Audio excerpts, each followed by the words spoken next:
Good evening.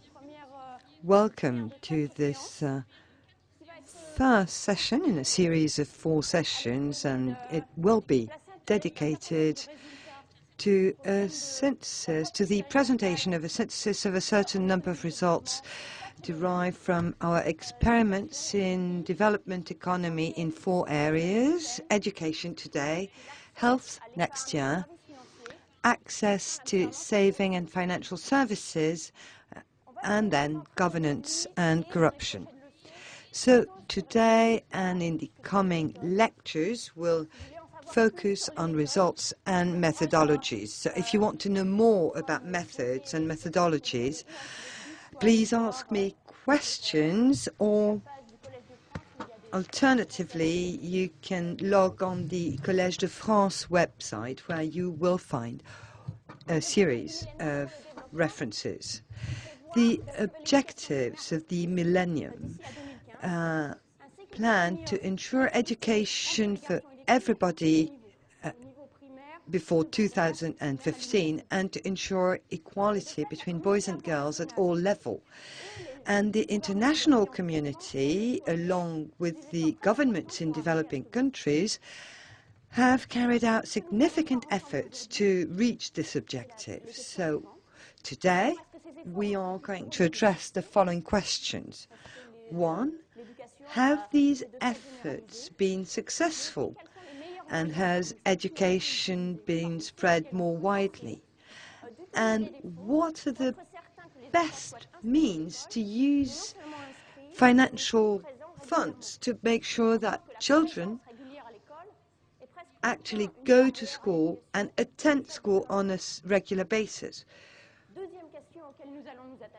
Second question we will address, and on which we will focus even more today than on the question of participation in schooling. The second question is, if children attend school, how can we make sure they really learn something? We'll see that attending school is not directly correlated with the level of instruction, and that there is a lot to do to improve the level of knowledge once children go to school. If we could think about better teaching methods that would be better adapted to the needs of children in developing countries, if we could think about a better way to organize the schooling sector, for instance. This is a very promising research area with numerous projects resorting to experimental approaches that we are going to study today. And it's in the field of education that we have the largest number of experimental projects. And all this because this is the reason why we are going to start addressing this topic. So let's start with the traditional approach in order to improve education. The traditional approach is based on 2 principles. First, the main obstacle is that parents are reluctant to send their children to school. So the first question we need to address is, how can we convince parents to send their children to school? The second principle, which is at the basis of all approaches which have been adopted and developed by all governments over the last 30 years, is that the major barrier to education is cost. So the first obstacle is parents, and the reason why parents don't send their children to school is because the cost is too high. So when we talk about cost in terms of education, we're talking about 2 different types of costs. First, direct cost, registration fees, uniforms, schooling equipment, books, etc. And then indirect costs, which we as economists call the opportunity cost, meaning that if you attend school, you're not doing something else. So we have a model in mind in which children are useful to their families, either because they work in the fields, in factories, or because they take care of their younger brothers and sisters, for girls. So another type of cost for girls are problems of decency. Going to school, that's a bit complex when girls have to walk to school to another village. Very often, parents refuse that on the basis of decency because they're afraid something might happen to their daughters. And the second thing, which is very much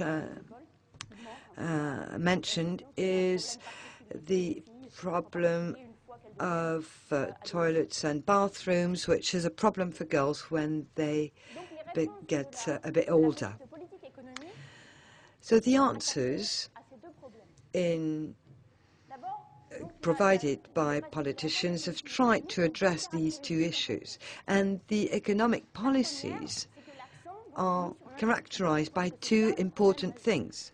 One, they focused on registration, because apparently this is the major issue. And in my introduction, I referred to the objective for the millennium. And the objective for the millennium are a series of objectives that all countries throughout the world have defined between now and 2015. The first objective being to reduce poverty by 50% before 2015. We'll probably never succeed to achieve that, but there is a series of objectives, and one of them, and two of them, especially dedicated to education, one being to ensure primary education for all.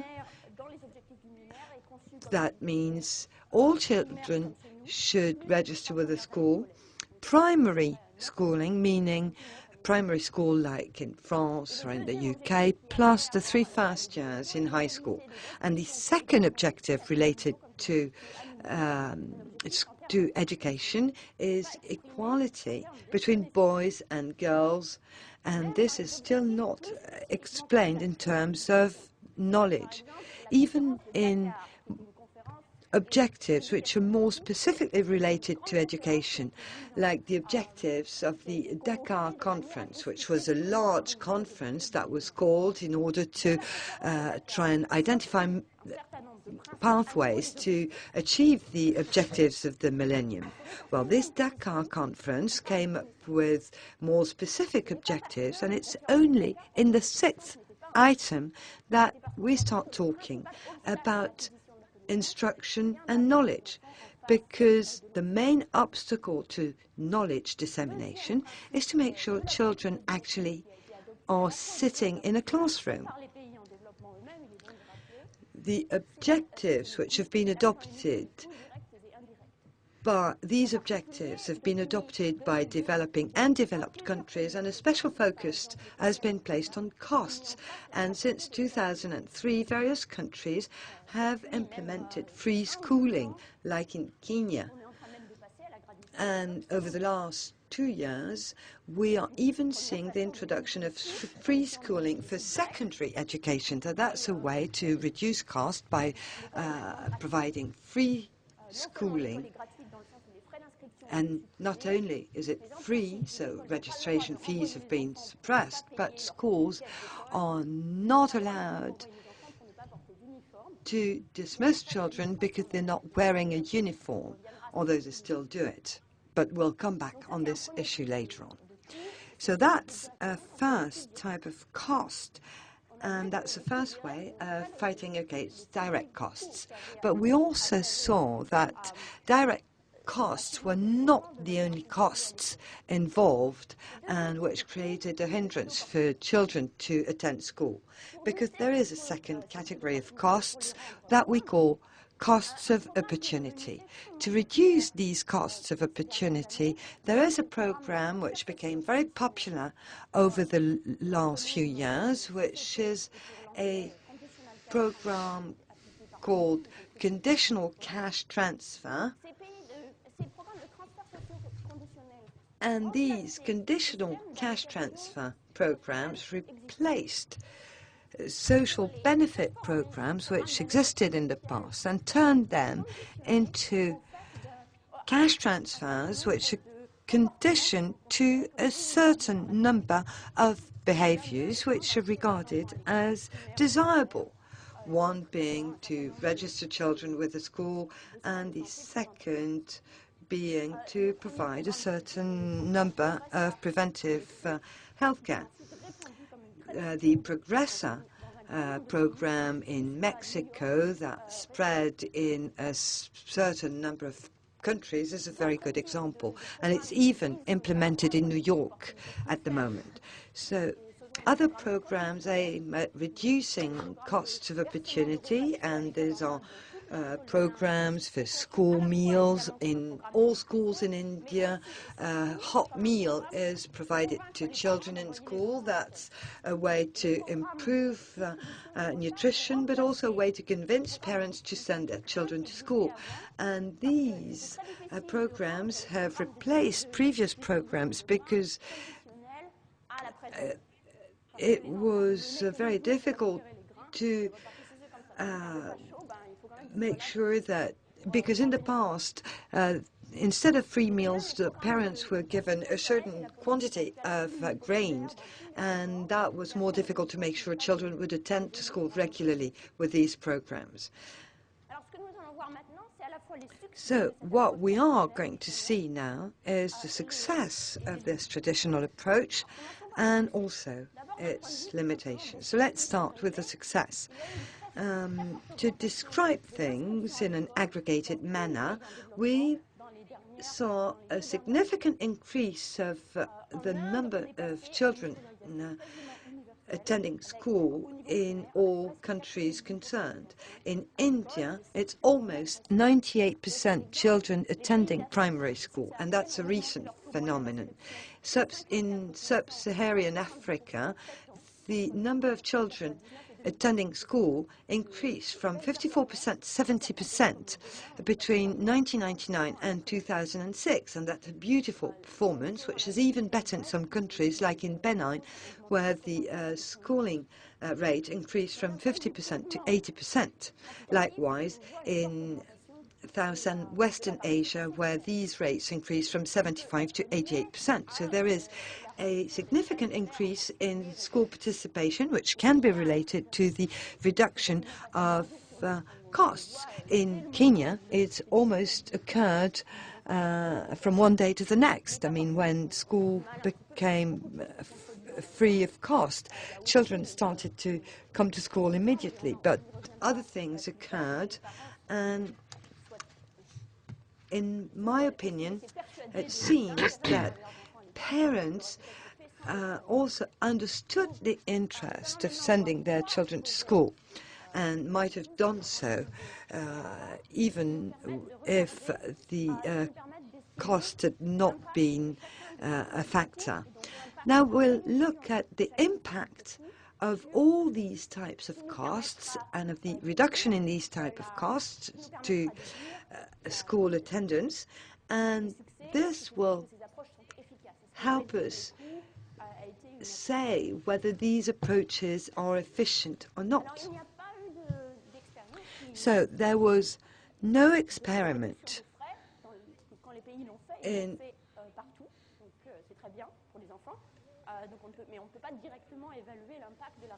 that only reduced the tuition fees. When countries decided to offer free schooling, they reduced all costs. So we can't just study that. But we can study the impact of subsidized uniforms, because despite law says that you cannot send the children back home when he or she is not wearing a uniform, the reality is that when a child is not wearing his uniform, he doesn't feel comfortable at home because they're singled out as children who cannot afford a uniform. So as uniforms are universally used in developing countries, that's a barrier to education. A uniform costs $6 in Kenya, and the annual income per inhabitant in Kenya is at $390. So that's quite a significant price for families to pay. So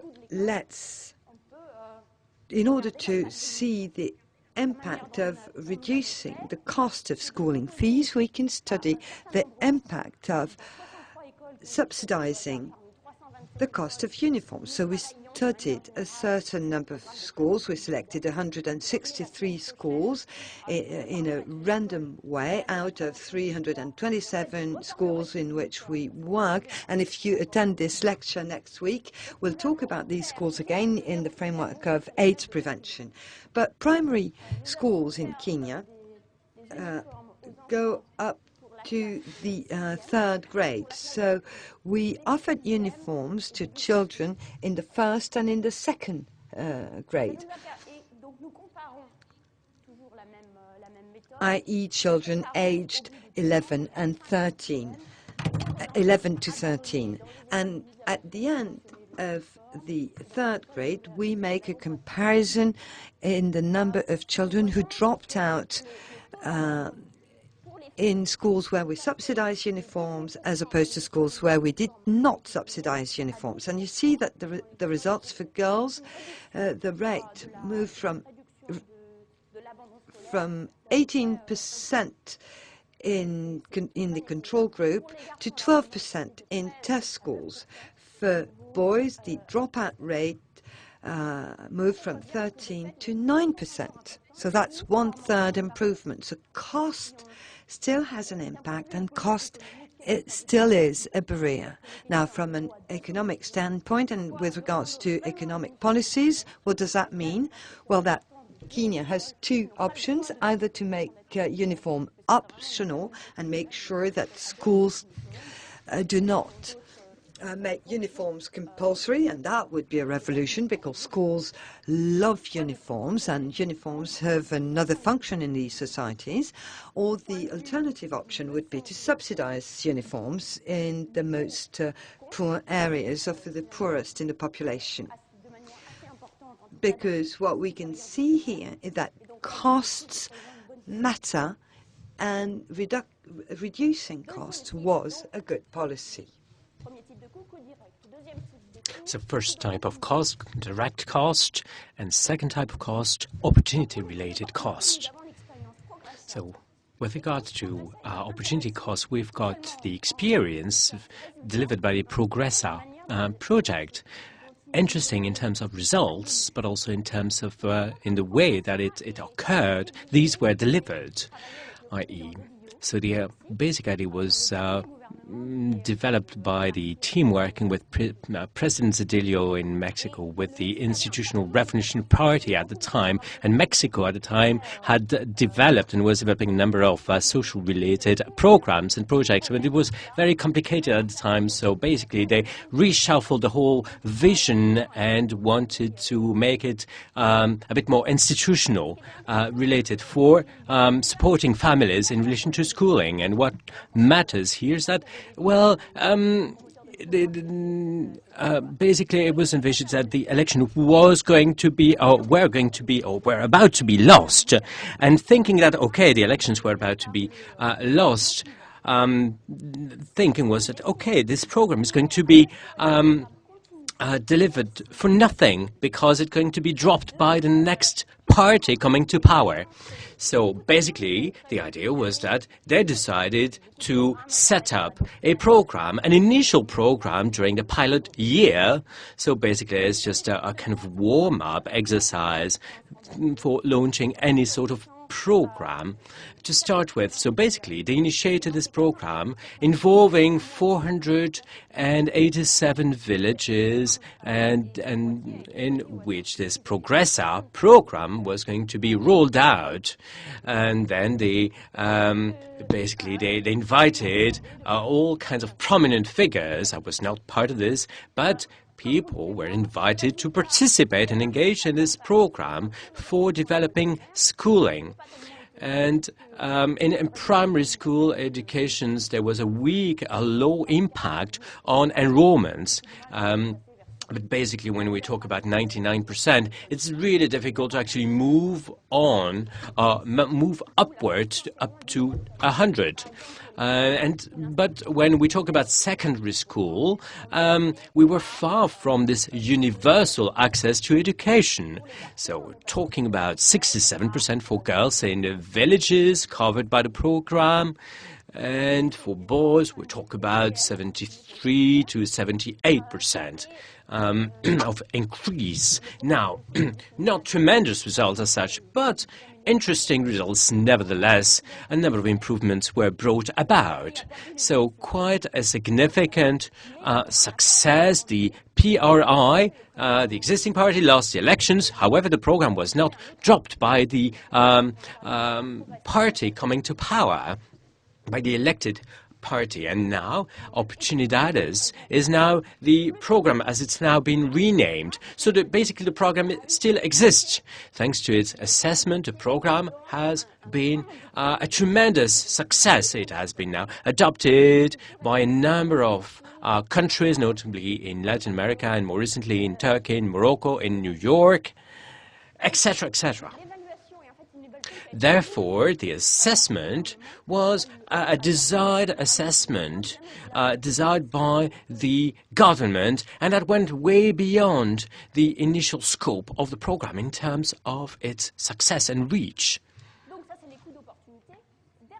Therefore, these are opportunities, cost of opportunities. And the last aspect in terms of direct aspect and opportunities cost, we have here, and this is the next aspect, is the merit-based grants. And this is part of the First to the Third Republic related sort of policies as we know them here in France. And these are merit-related grants. This is just an encouragement, financial incentives for schooling, for covering tuition fees, encouraging pupils to go into education. And Edward Miguel, Michael Kramer and Rebecca Thornton have developed grants based on merits for girls. And in Kenya, here, following end-of-year exam, grants are allocated based on the results in each district, and the best girls get grants. The best pupils, the brightest girls get grants plus extra supporting cost of $20 per child. Thanks to these, their attendance has increased and the results have improved. So these program has had positive results for boys as well, thanks to a more regular attendance of teachers. And parents were actually putting pressure on teaching staff so that there would be a better attendance. So what if we raise the issue of encouragement for merit-based grants? Should we focus more on parents or on children? So basically, generally speaking, and in developing countries, grants are allocated to parents for the purpose of children. In developed countries, in fourth grade onwards, programs are directly allocated to children, and we've had such experiences in the US, in Israel, in Canada, as an example. So an interesting question would be whether we should allocate grants to parents or children. That would be based on the possibility of parents to encourage children to go into education. It also depends on the role and on the influence of parents on children. and encouraging children. So Jim Barry has developed a program in India and has conducted a random project giving at random grants to either parents or children. So this was a 6-week project. So it was a randomized technique. So transferring in similar ways cash to either parents or children. So the response really depends in relation to the capacity of parents in helping their children. So where you have educated families or uneducated families. So in educated families, it was better to actually allocate grants to parents so that it could bring support to children. So that was the whole purpose of this. So this shows and points to the successful input of classic approach. So all that we can do with quite a degree of success. However, this classic approach has limitations in itself. So first of all, if more children are enrolled in school, they're very often absent from school. So these are the absentee rates across different countries, in Kenya, in India, in Madagascar. Absence rates you have from primary schools to up to 4th grade. So you can notice that very often children are enrolled, but they are absent from school. So you need to focus not only on enrollment, but also making sure that children are going to attend school. Second question, well, we've really focused on the cost cutting in terms of enrollment fees, and without taking into account other significant obstacles to attendance at school. So other levers we could use to develop attendance. First of all, this is about the actual motivation of parents and children for education. So maybe something we could encourage parents to encourage in turn their children. So how about developing their understanding, developing their understanding in terms of the input of education and the benefit of education to their children. Second important lever is, and that should have been a way to, that could have attracted our attentions. This is why the previous table should have been quite relevant here in terms of this is about the health of children. Very often they're sick, and maybe developing a health policy could have an input in relation to the education policy. Third element, this is what we were talking about as an introduction. This is about whether children not only attend school but also get any education from school, can learn whilst at school. So very often we've observed that in many occasions children actually attend school, but they're not actually learning anything. So Esther, this program based in India, has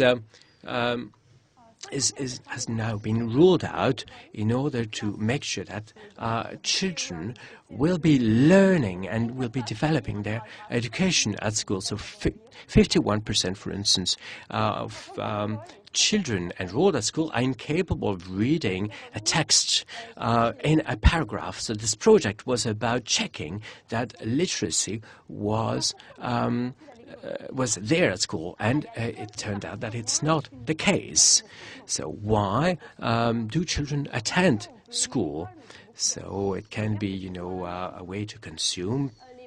Pupils can actually enjoy school, but very often it's perceived as an investment. Parents enroll their children at school in order for them to get in a future life an increase in terms of living conditions. So maybe cutting down on cost. Over and above this, we could think of increasing and maximizing benefits. So there's actual or perceived benefits. When we talk about perceived benefits, I think there's a number of elements where you have the actual benefits to start with. What is the advantage for a kid to be educated, to get education? So, for instance, you can think of labor market-oriented policies and in terms of education-related policies. Basically, this is about once a child completes school, obviously, you move on to the labor market and you get better access to work. So you can sort of keep this in mind as as a horizon, opportunities for children, and then you get the actual benefits, i.e., both parents and children aware of the actual benefits. And this is where we really talk about education in terms of increasing incomes related to as a result of education. So are parents fully aware of these benefits, and how can we communicate on that? How can we inform them? And then we talk about the quality of educations, i.e. the output of educations, whether if they can be higher if we learn something out of education. So this is where we come back to the initial points, i.e. a policy aimed at improving quality of education is in itself a policy that should actually encourage people to go back to school because it increases benefits.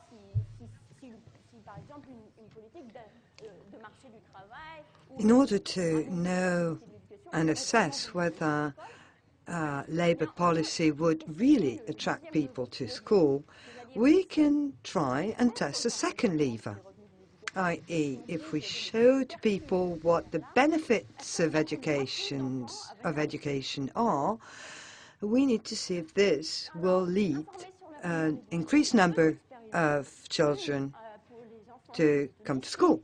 So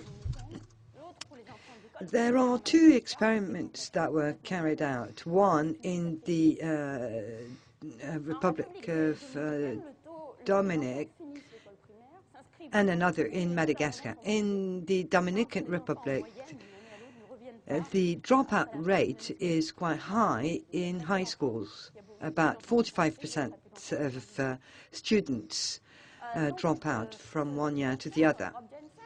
So Rob Jensen, a researcher, sent teams to these schools and asked students what they thought about the benefit of education, what kind of job they could get after completing their studies, how much money they could earn if they dropped out early or if they completed their studies. And they realized that student would systematically underestimate the benefits of education. So potentially there is a lever there. We could just tell them. So he just did something very simple. He told students what the benefits of education were.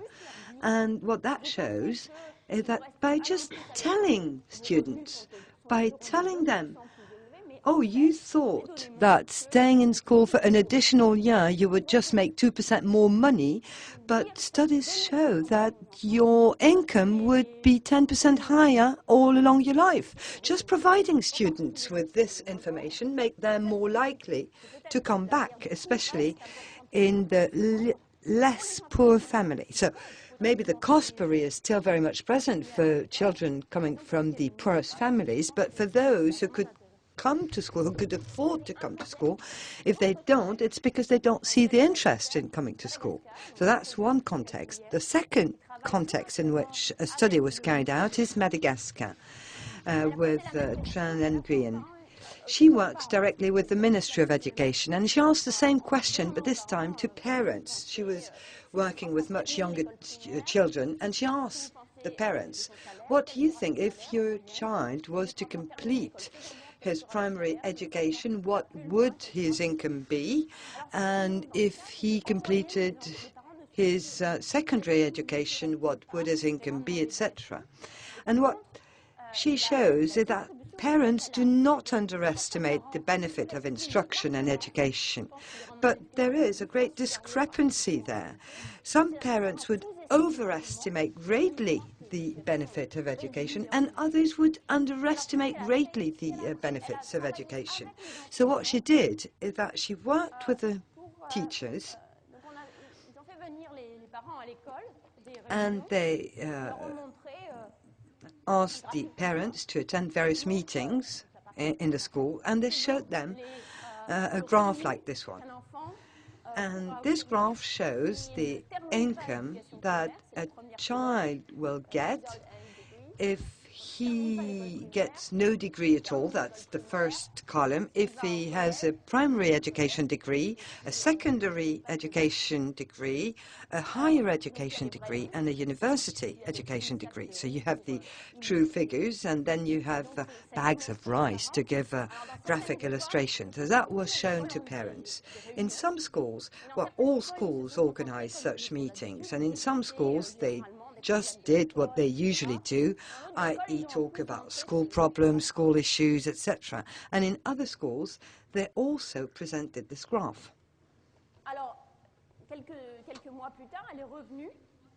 A few months later, this scientist came back and she asked the question again to parents. What do they think about the benefit of education?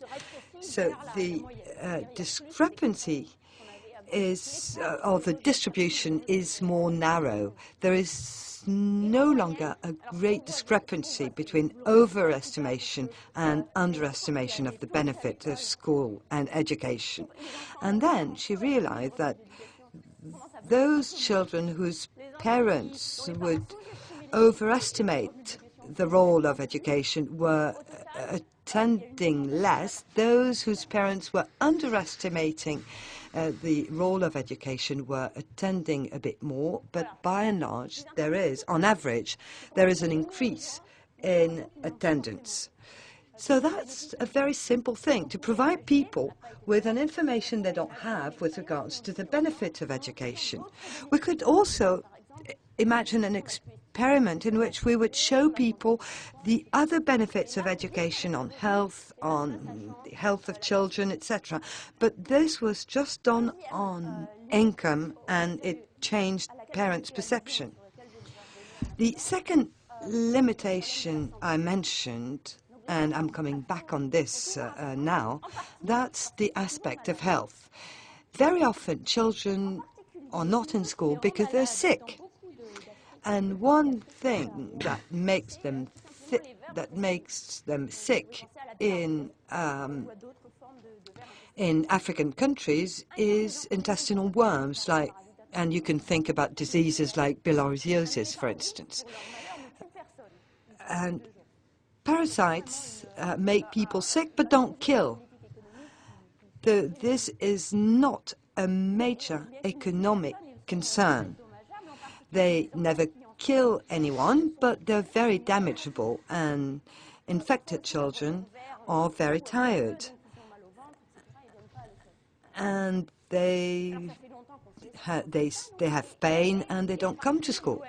So this is something which has been known for a long time, and the WHO has a recommendation with regards to treating the water in areas where there is a problem, especially close to rivers and lakes. Assessments had been made in the past, randomized assessments carried out by doctors and public health specialists, and they operated in the following manner. They selected a school and they chose a set of children to whom they administered drugs, and they compared these groups to groups to a control group. And these studies were not very convincing. But this is ignoring a problem, i.e. worms are highly contagious, and the test group was immediately recontaminated by their friends. And the irony in all this is that non-treated children were less sick because their friends were being treated. So we need to be careful with randomization. It's not a miracle solution. The test was not conclusive because it did not been designed properly. If we want and assess the impact of a disease like intestinal worms, you need and test an entire group which has the ability of recontaminating mutually. This was carried out by Edward Miguel and Kremer, who carried out randomization at school level. They worked with an NGO that thought about introducing this treatment in 75 schools over the next 3 years. So they randomly selected the order in which the schools were included in the program. And in any way, they were to treat in 25 schools in year 1, then 50 in year 2, and 75 in year 3. So they just decided randomly the order of inclusion.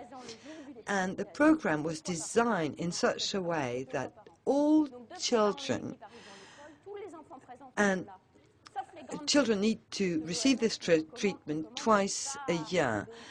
And all children were to be present in school and treated on the same day, except for older girls, because the WHO recommends not to treat girls if there is the possibility of a pregnancy. So all children were treated if the school was part of the test group. And then you compare schools in group 1 to those in groups 2 and 3, and on the second year you compare the results of schools in groups 1 and 2 to those in group 3. And when you do that, you realize that the average attendance rate has increased by 0.14% per year and per child. So that means that absenteeism has dropped by 25%. They also realized that the red blood cell rate and the weight of children have improved, and non-treated and external factors are just as significant as the direct impact. We'll come back on this later, because that's a very strong argument in favor of free treatment, or even paying people for them to take the treatment, because if I treat myself, I treat my personal I treat myself in person, but also the group around me. So let's take a closer look at all these results I showed, and let's try and put them in perspective. We just saw the results of various policies which all have the same objective, i.e. they all aim at increasing school attendance, time spent in school. We can do that through reducing costs, whether direct costs or opportunity costs. We can do that through encouragement, by improving the perceived benefits, or by improving health. I showed you the benefits in these 4 categories, and I showed that everything works.